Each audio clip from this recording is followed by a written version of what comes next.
Right. Okay, so we're going to look at Beethoven, and we're going to look at bits of it because we can't sing it through in the same way. And I just heard Jules say at the beginning, without the front bit. Yeah. We're going to get into it. From Een die große Wurf gelungen. I think. Mm-hmm. Sounds good to me. Yeah, perfect. There's 4 bars in, I guess.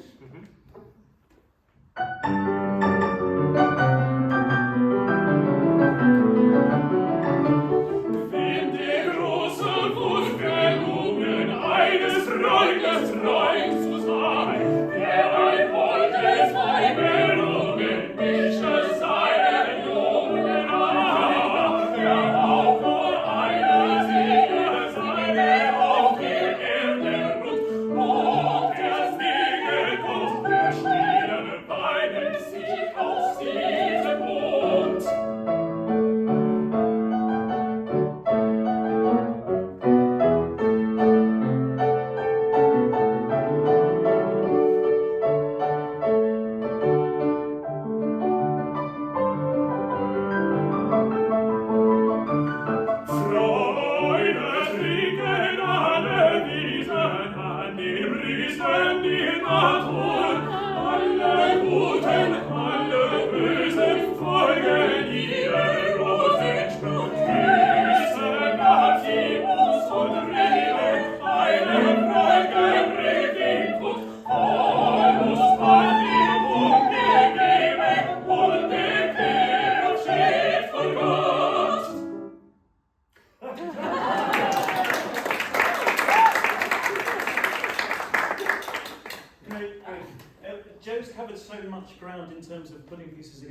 And talk about things. I thought I might spend some time just having a little bit of fun and exploring further works. But we've begun to stir around a little bit, and we might play some games in that way. The first thing is that Joe said something right at the beginning of this afternoon, which I thought was very interesting. She said, "You're not soloists," she said, and that's right. But at the same time, you are. So. And I find this one of the biggest issues about what we're doing here, is are you an ensemble or are you 4 individual soloists? And the answer could be yes, yes and yes.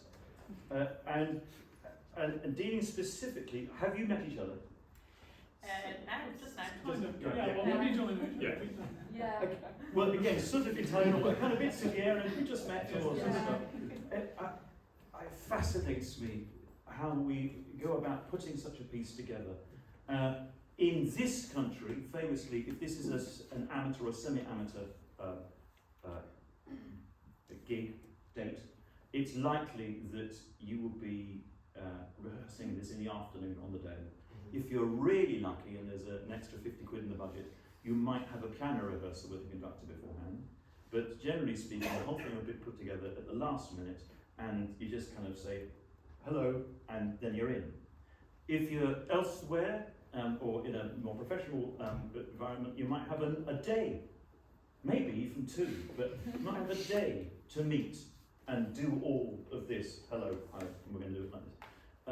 And I'm fascinated by the way it puts together, and I'm really interested in the difference between being a soloist and taking part in any sort of consort. Now, cards on the table. I had my consort upbringing with I Fagiolini in those old days. First of all, I was a chorister, that high. Then I was a choral scholar. Actual height. So I spent a great deal of time in choir schools, having a choir conductor, instilling in me the concept of blend and what that means. Jonathan, you were saying to me earlier on, there's not your experience. Not in this country. I did a bit of choral singing in New Zealand. Great, okay, so you're good. Okay, so someone Yeah. to you.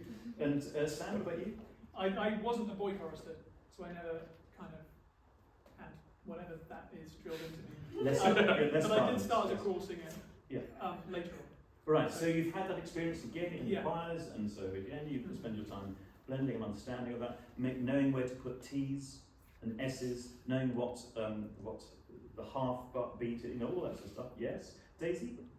It's definitely something I've learned later in life. I was in choirs and stuff growing up, but more like, how do you try? happy kind of music choirs. But I've done some consort singing, like one-to-a-part stuff, which I really enjoy. So I guess I've learned so much about blend and colour and everything there. Yes, great.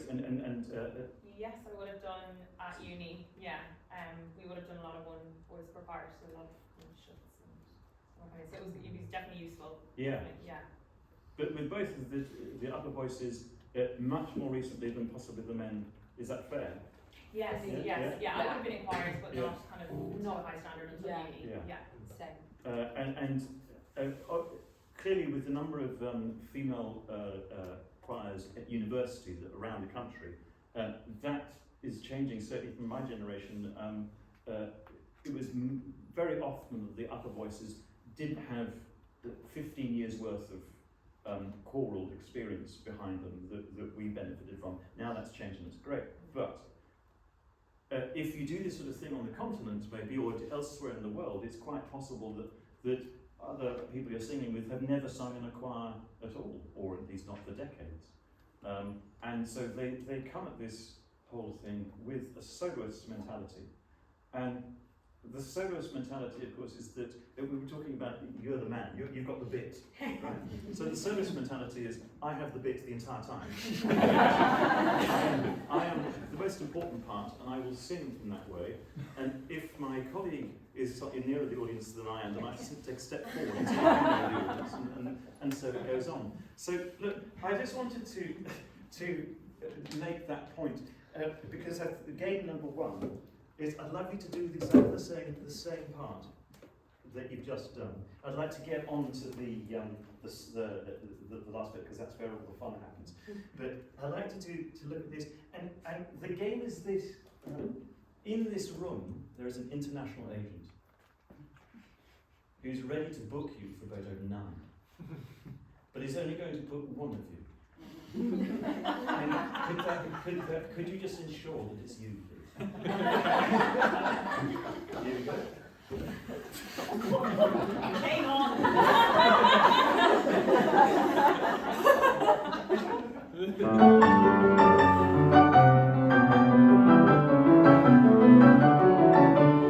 Wem der große Wurf gelogen, eines Freundes zu sein, der ein Ortes bei belogen, mische seine Jungen einer, der auch nur eine Sieger, seine auf der Erde ruht, und es nie gekommen, der Spieler seinen Sieg auf diesem Boot.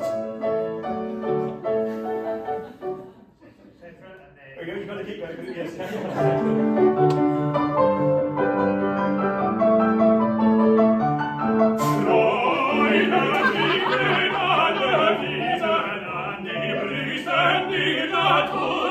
Alle guten, alle bösen folgen ihre Rosenspur. Diese Gativos und Reben, einen Freude bringt ihn gut. Alles hat ihm gegeben und erklärt steht von Gott.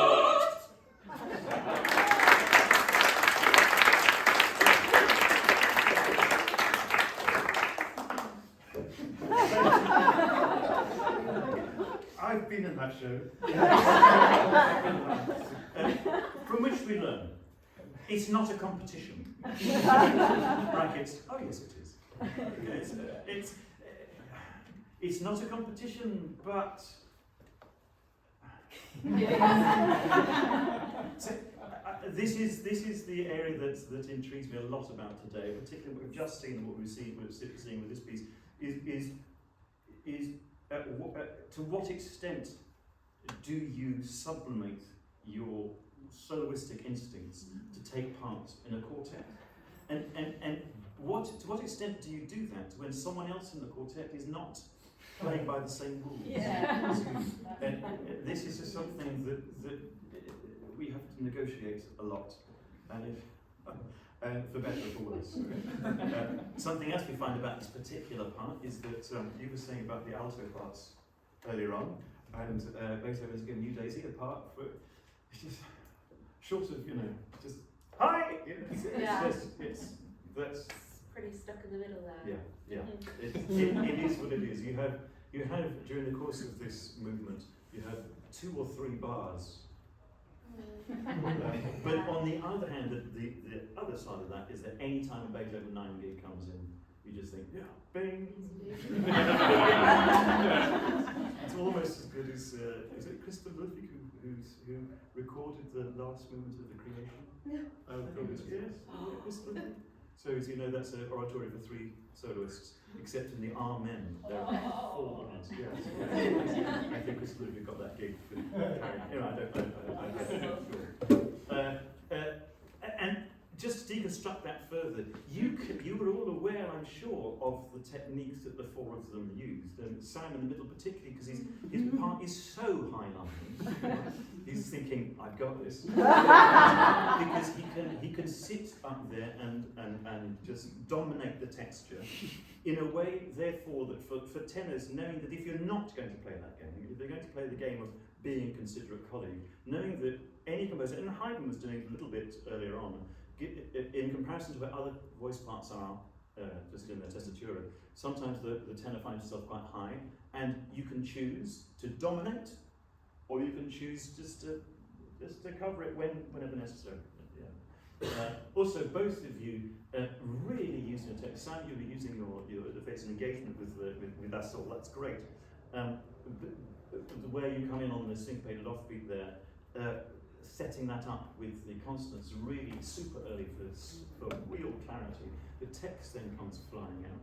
So just reveling in the text is something that can really make a piece shine. And then lastly, just what we were talking about engagement with people. The Benedictus is such a strange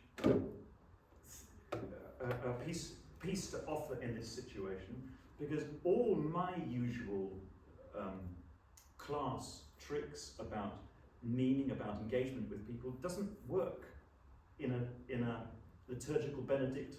It's not kind of what it's about in the same way. You were talking about text and about what it means, but and about repetition as well. But it's just not the same rules as a song in the same way.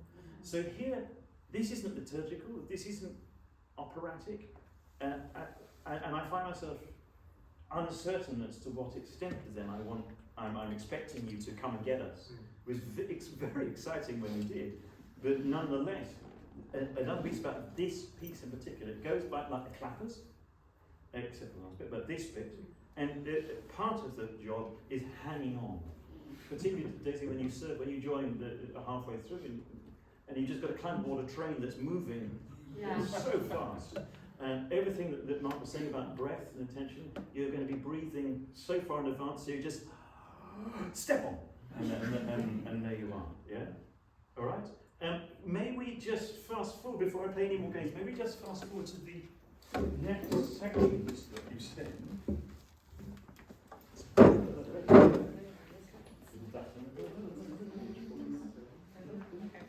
Sam, you have to miss out the.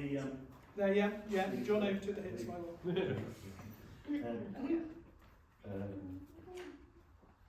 So we've got a recitative from the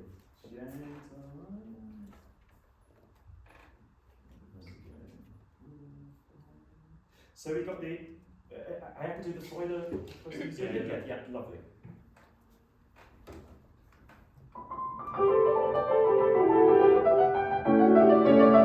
Freude, Tochter aus Elysium.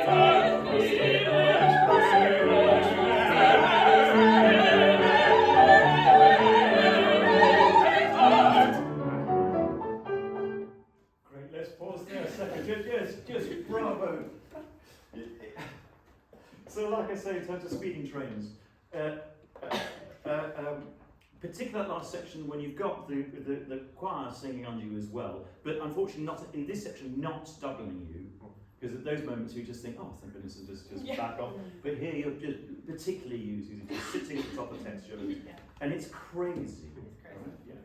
Right? Yeah. Who has sung this in action?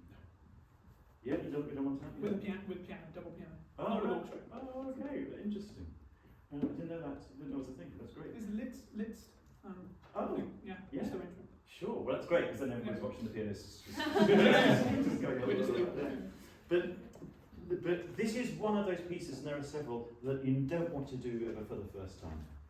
Yeah. Once you've done this enough times, then it's much easier. Just say, oh, I know that, and I crashed and burned once or twice, but now I'm over that, and now it's fine. So just in knowing that, it means that you need to be a bar and a half ahead of yourself at any point. So let's go back to that section and give you another go at it. Now, any conductor is going to tell you that you're late off the times. Freude, oh, I've turned the page. No, right, yeah. Freude, doch, so you just, that's going to be a thing, and just be ready. Freude, doch. It's about kind of dropping the middle of the bar, or the third beat of the bar, so that you are already spinning and moving, ready to get that together. And there's a thing going, we've talked a lot about ears out on stalks, and about being able to use your musicianship across the quartet. But I'll give you a counter view to that. There are times also when listening to your colleagues is going to make you late as well. So if you two at the top are listening for Elysium, be aware that they might ditch you. So there's no conductor in it, and that's kind of a sort of false situation. But if you have your F and your roll the R already primed and out, so that for you is right with the orchestra here. Listen to the orchestra and not them. Is that all right? Mm-hmm. Can we get yourselves into that again, please? Yeah.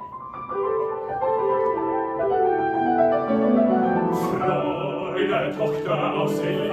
Freude, Tochter aus Elysium.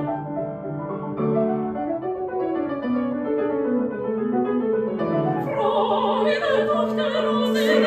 Freude, Tochter aus Elysium. Just put a flag on the floor there.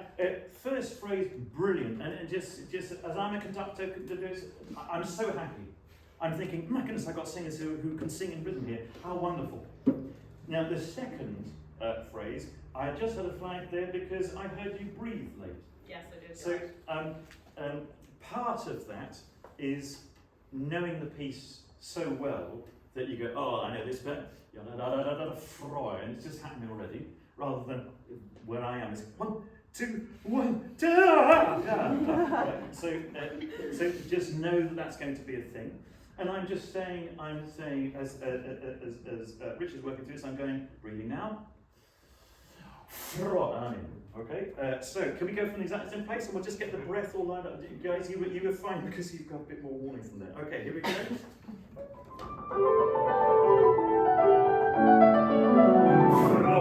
Freude, Tochter aus Elysium. Freude, Tochter aus Elysium.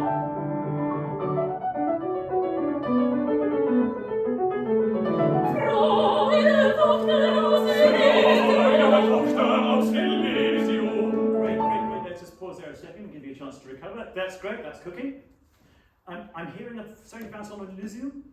Yeah, is that what you're about to say? No, all I would say is you wouldn't believe how early you could get the F in and make sense. Freude. Yeah. I mean, you really can start almost half a bar. That's the sort of the energy. If it's on the, if you think the consonant's going to be on the beat, then you're far too young. Yeah. And just so you know, some of you are doing Freude aus, which is correct, and some of you are doing Freude raus. Freude Tochter raus, I beg your pardon. Freude Tochter aus Elysium.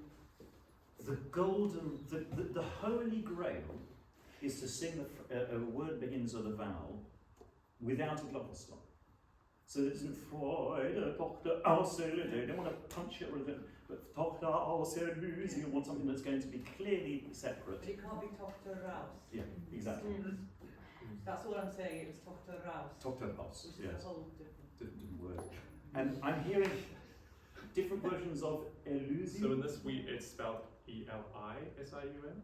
Oh. Yeah. Rather with a Y. So, With but a should Y. it be with a Y? I thought, Yeah.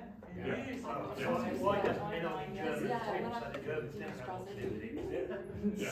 So here's the thing, conductor, it simply says one or other, you know, right or wrong. That's it. Oh, well, I was thinking Elysium. Could you do Elysium? And suddenly you find yourself replacing lots of text. Incidentally, from the Haydn as well, one other thing that isn't often discussed is having the same score as everyone else.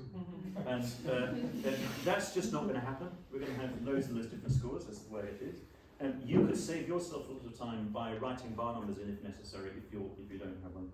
Otherwise, most rehearsals are 1.5 times as long as they should be, from the conductor going, let's go 3 before, figure whatever, and nobody knows what that is. So you could do yourself a favour like that. And I will say something I said to the guys earlier on, but as I wanted to get it out at some point today. When I was younger, every passion that I went to, so you got 6 soloists to a passion, every passion I went to, there was always one person who didn't realise it was in German, didn't realise it was in English, realised it was in English but had the Bärenreiter, not the novello, realised it was in English, had the novello but the old one, not the Carl Jenkins, or whatever it is. There's always someone who turns up going, what? And I once turned up for a Mozart Mass in C to discover there's more than one Mozart Mass written in C. And it's all just, it's nightmare stuff, and thank God I can sight read, that's all I can say. Anyway, where were we? Have you got Elusium? So Freud, and you got, particularly when it comes in on that offbeat later on, that's going to be your friend. And know also that this is a practical thing about making sure you're on time, but also the conductor, you're signalling to the conductor and the band that you are going to be there. Just Freud is kind of a bit of a shock for any conductor. Even what Mark said earlier on about the breath being part of it is really handy. Okay, let's do that section one more time. I won't say the last time because no conductor has ever said that and meant it. But I'll just throw into it what Mark was saying about lining the F up, again with the rolled R as well, is more than just coming in on time. The breath gives you the idea of Freude. It's the word that glows in the dark in this piece. And what you did when you were playing the game earlier on, your face is lit up with that feeling of joy as something you can communicate. If it is, there's not much room to look up in this piece. You look up at your peril. But if you do get a chance to sing to us about something, then Freude is it. And it's very different to Freude. That's just a word. But Freude, that's something else. Same again, please.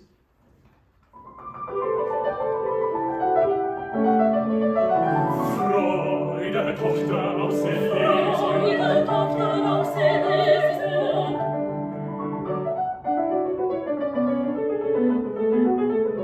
Freude, Tochter aus Elysium. Freude, Tochter aus Elysium. Let's stop it there. We are going to do this one. We are going to do this one time. And I'll tell you what I'm going to come over to the ladies here. I'm going to put on my glasses. And suggest you start breathing on that G. So this is literally 2 bars before you come in. And then you're going to put the F in there somewhere. It's all right. Just breathe on that G sharp. Yeah, that's great. Because over there in conductor spot, I'm looking at you, and I just got a red. Yeah, panic. They're not going to make it. But you're. Those You've negotiated the time, and you come in correctly. That's great. Now you've got 4 crotchets in a row. You think that should be a piece of cake.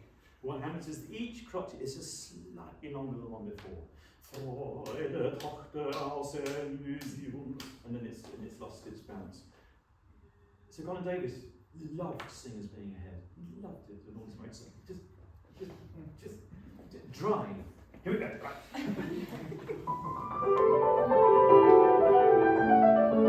Freude, Tochter aus Elysium. Freude, Tochter aus Elysium.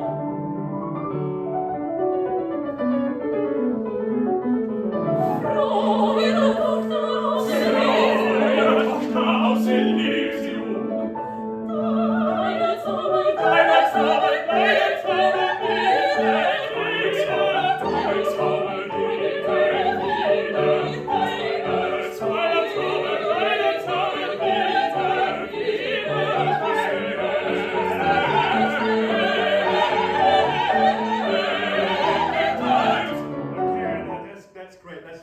So I love it doing the first couple of phrases. Yes. I'm feeling so secure here in my conducting position. And don't forget, I've got so many other things. It's very interesting when you have a choral society that's been rehearsing for 3 months or whatever it is, and then maybe the band's booked on the day and siren or whatever. So the conductor has got the choirs we're working with are 200 yards away suddenly, rather than right up under them, and then you've got this sight reading band who are playing far too loudly for usual reasons. And then you think, well, at least I got 4 soloists so I can rely on. And suddenly he finds a soloist or 2 who just need, could he give me a lead there? Because otherwise I won't come in. Suddenly he's got people to do right here, and it's really confusing. If you can show that I will be there, then the conductor just goes, oh, thank goodness, and he will be booked again. Susie, you put a little hand Yeah, up. sorry, it's that entry, it's like on a page turn, and then I'm like, oh, Judy Mac, I got it wrong. That entry was put on a page turn as a man trap for all sopranos, okay?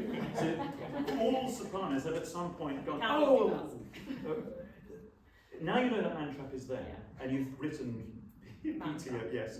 Yeah. And it's likely that the conductor will be too busy to give that to you. And you come in like certainty. Yeah. Dime! Yeah. Yes! Okay, that's your job there. And Daisy then, when she does it, it's off-putting. Someone singing in your ear, dime, on the wrong beat of the bar. Okay, that will be momentarily flummoxing, like people trying to sing an oratorio with this squibs going. Okay? So just be aware that ignore what you hear to your left, and just going, deine Zauber, the th of Zauber, I'm not hearing like those squibs I just mentioned. It's at different points in the bar for all of you. So it fires this particular sound. So I like to hear that. That's going to be great.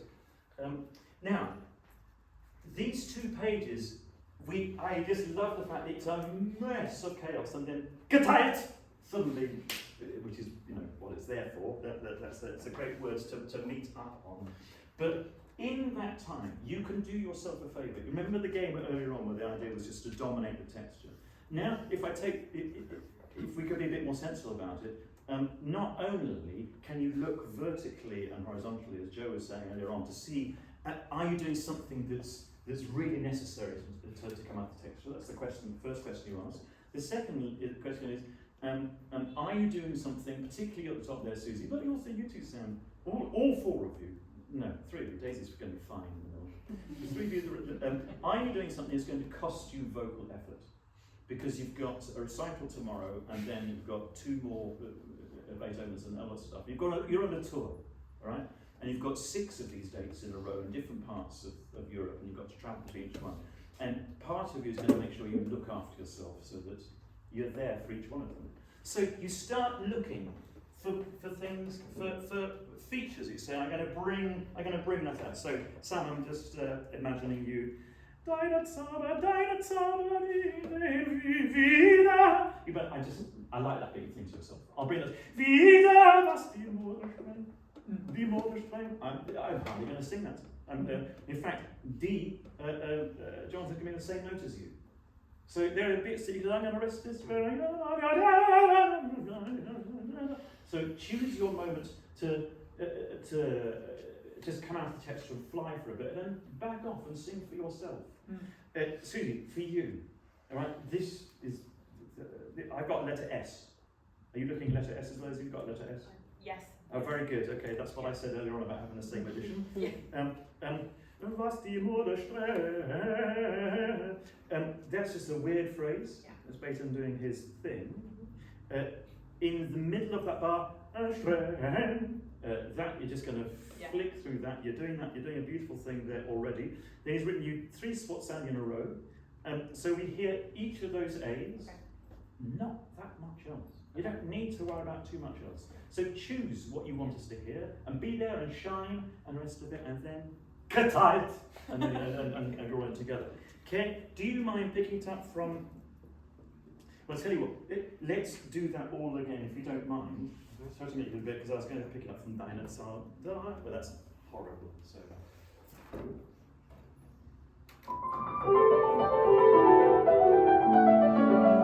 Freude, Tochter aus Elysium. Freude, Tochter aus Elysium.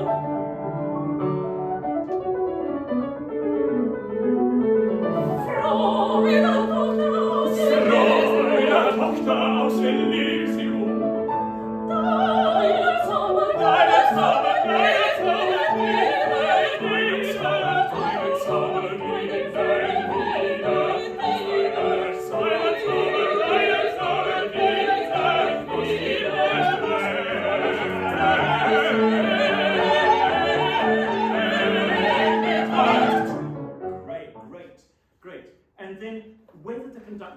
really lovely, everybody. Whether the conductor intervenes or not, this is one of those conversations you just send up the line. Where are we putting the T on guitar? You just put it up, you just Ringer tight. You just decide and you do it with. If the conductor wants to get involved, that's great. But otherwise, just sort of Ringer tight. Right, so it's really clear. Right, even down, leave it out. Yeah. Can we just move on? Briefly, because I realise I've used up all my time with games, so can we just move on to... Can I suggest that Susie isn't so tasteful with her singing on those high notes? You just have to see them as a vocal exercise and bang them out. Okay. Don't be too musical because there's a hell of a racket underneath. You're going to regret saying that. Just bang them out, each and every one. There is good covering fire. As I said, the chorus aren't doubling you, as often happens in all sorts of other pieces. They're not doubling you, but nonetheless, there is also an awful lot going on. Okay. So yes, what Sarah's saying there, and also remember what I was saying earlier on about giving yourself a break from time to time. So literally the last few minutes, we might just tease a little bit in. Can we just hear the Alamention a bit? Because this is, as I say, we're held by this.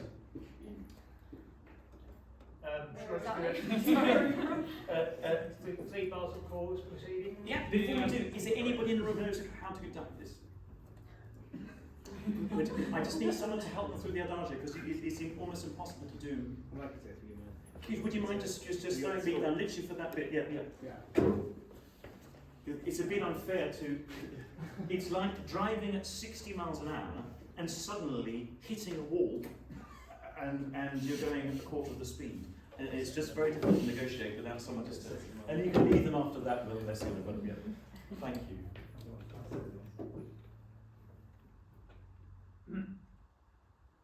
Yeah, from beginning from the chorus, which is.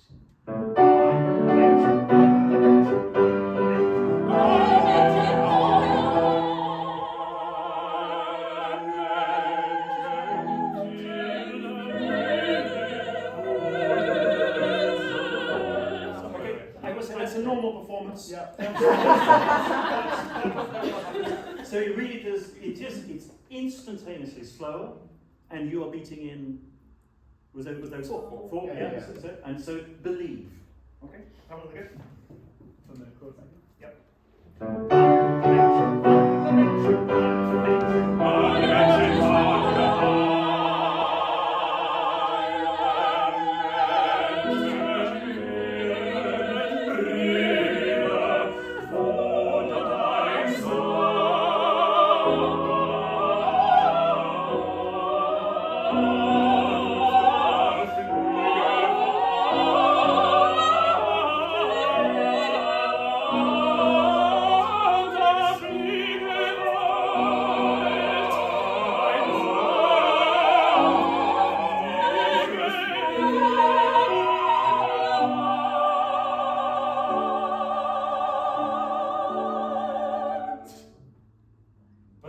and that's where we've stopped. No, I'm just going to borrow 5 minutes or so of the discussion time because I can't believe that alone. This, of course, is where all the negotiation happens, and this is where the tension between being a soloist and being a consort singer is properly expressed. Each one of you has a moment of swimming through a glorious phrase that you each want to express with so much of vibrato.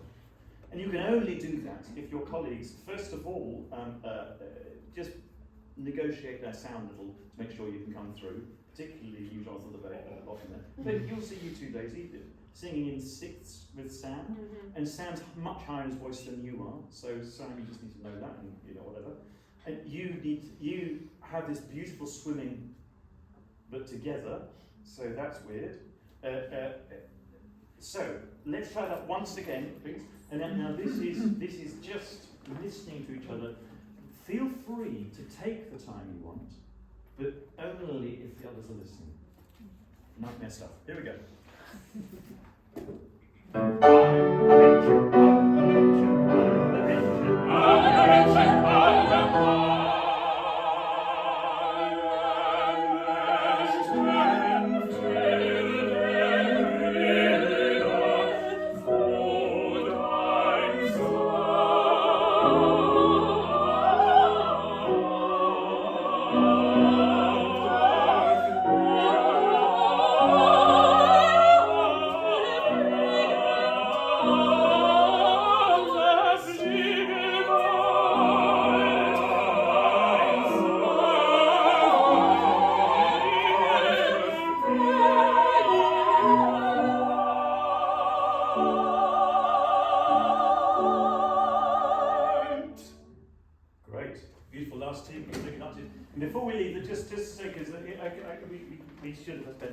I apologise, but in negotiating where you want stuff, he's written the rubato in for you to a certain extent, so you don't need to stretch the pulse so much, but just a chance for you to blossom where you want to blossom.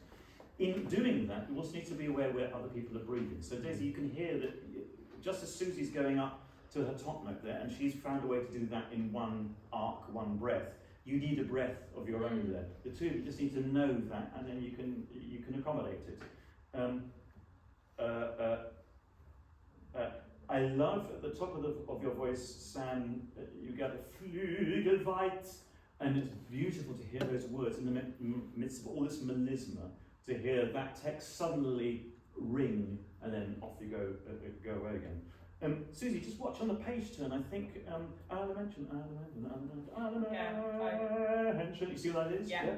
That is another man trap. There are many, many singers who have fallen into all these traps. Often in the show, I just said that. Would you like to have one more go at that before we put it to bed? That's great. You're getting used to each other.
That is probably 2 to 3 times more time than you'll have to sort that out on a show. Unless, as I say, you've got an orchestra, a company who have the money to be able to organise proper rehearsal.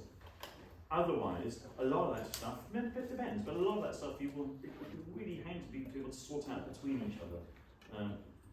like I say, you don't want to do it for the first time ever. It's just one of those pieces. So just be aware. It's great to know where the traps are, and you, generally speaking, find them by making a mistake in a show.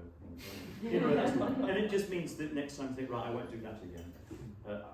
My copies are littered with sort of skull and crossbones of whoops. So knowing that just makes it easier. Great. So look, thank you so much. Thank you.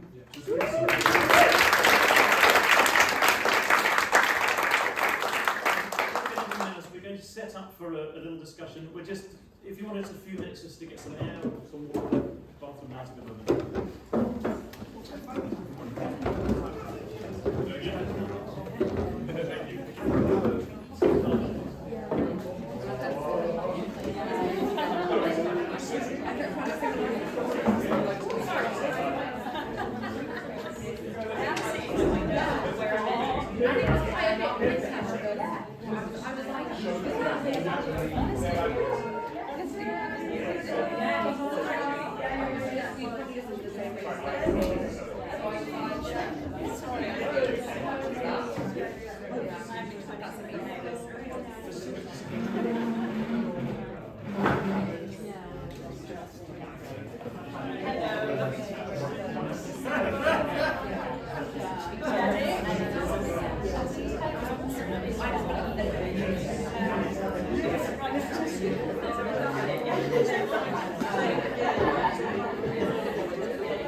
Is it coming up?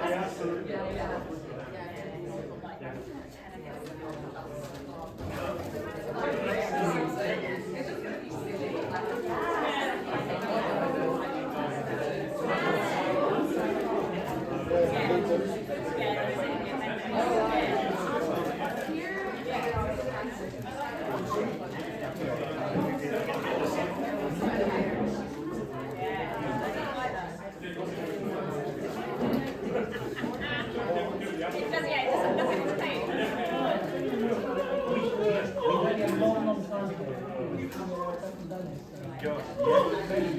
Yes, oh, you mean the figure one, because when Mark's telling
Yeah.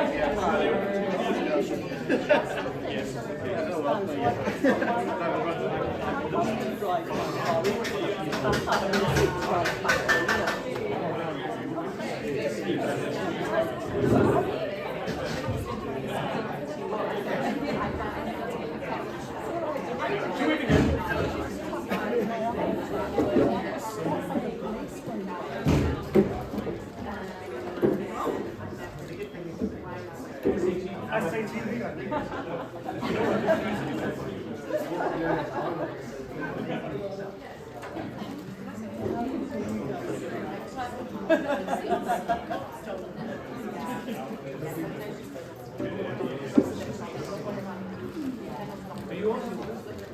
I'm moderating. Oh, goodness.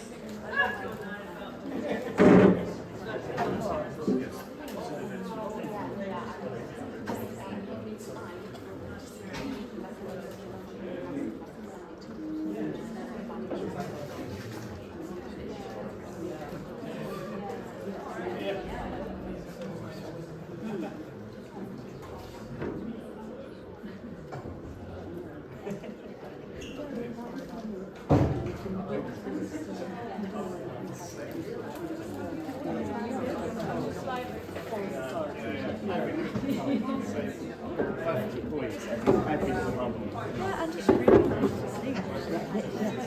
Taste it. Right?